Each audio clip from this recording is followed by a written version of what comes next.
Tell us a little bit about the single. Oh, great. Well, thanks for having us on the show, David. It's a song written by Brendan Graham. Brendan Graham is the guy who wrote You Raise Me Up.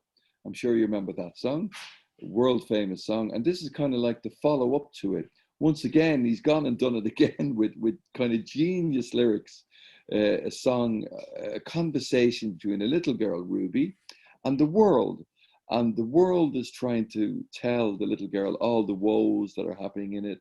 The forests are burning, the snow caps are melting, and the little girl tries to comfort the world. And she sings, "Tomorrow we'll make a new world and we'll do it for you." Now, it's in aid of World Earth Day, is that correct? Yes, yes, it's a massive day all over the world. 1 billion people take notice of it so far. So with Joe Biden, he's getting involved in it this year. It'll probably go up to 2 billion people. They're a massive organization, and the song will be shown to millions and millions of people all over the world, which is quite incredible when you think about it. And it's mind blowing. Like in China and Indonesia and all over there, they'll be watching us, a little ordinary family from Newbridge, singing "Lullaby for the World." That's pretty exciting. I believe you made a video especially for the president.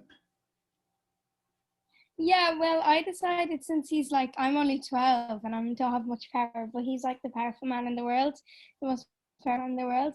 So I decided to write a letter to him, and we also sent a video to him. But in the letter, I was telling him all about our song and how it's going to be played in 190 different countries this year on Earth Day. And I also arranged a cleanup with my school. So I asked my school principal, can me and the children of my school go up to our local park and we just pick up any litter that we see? And other local schools came on board as well, which is really good. Can I let you into a secret? Yes. This is for Ruby. This is the secret. 12-year-olds having a good time are much more powerful than presidents. Yeah, so right. And the reason for that is because 12-year-olds have more enthusiasm usually than the president, and that's much more powerful. All this nonsense about, boats and ships and airplanes, that's just boats and ships and airplanes. But if you're having a good time, what's more powerful than that? You're so right. You're so right. And it was very clever in the letter. She just how she put it, like it sounded as if, because you see, the man who wrote the song is from Mayo, and Joe Biden has family from Mayo. If Ruby just said, look, you probably know Brendan from Mayo as well. Like Mayo's a huge place.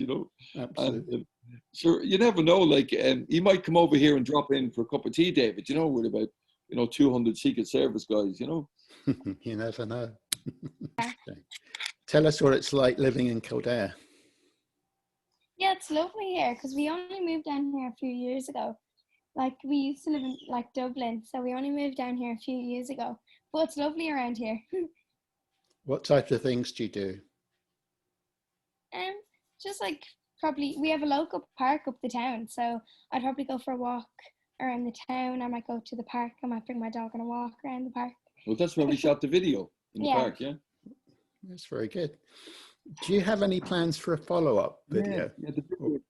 Or follow-up Well, we're very lucky. We got Rick Blasky has just signed us. He is the man who launched the international career of Whitney Houston. He's a major manager. He's when he was the head of EMI Records, and then he was the head of Arista Records. He's worked with every major artist in the world, from Rod to Tina to Cliff Richard, you name it. He's worked with them over the years, and he has great plans for us. We're working on an album at the moment, because if this is a worldwide hit, please God, we're going to have an album come out soon enough after it, you see. You're going to have your own security guys in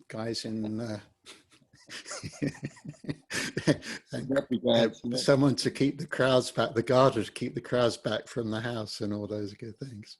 Oh, we're just an ordinary family. I don't know, anything like that sounds crazy, isn't it?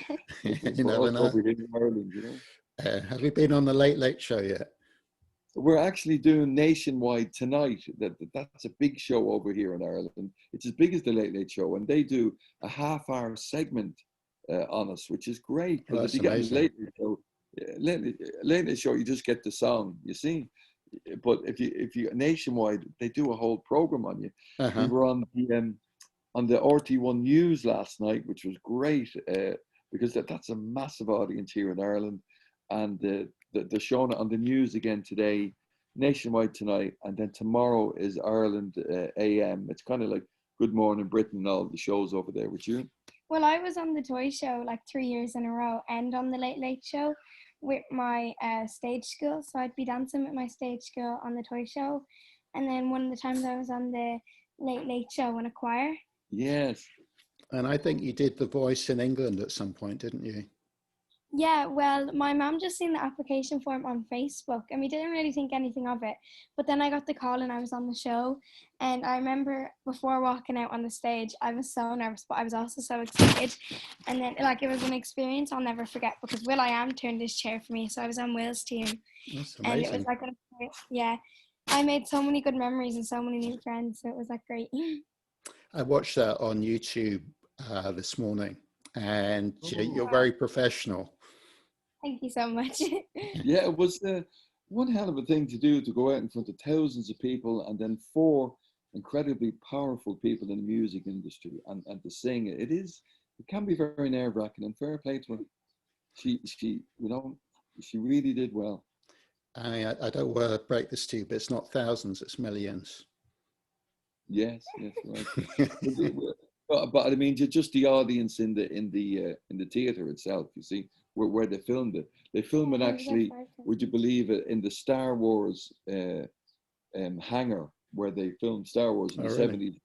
That's where they filmed the voice. It's a huge, massive, big hangar, aircraft hangar type of thing. And then they bring in all the equipment. So the audience is massive there alone. You see.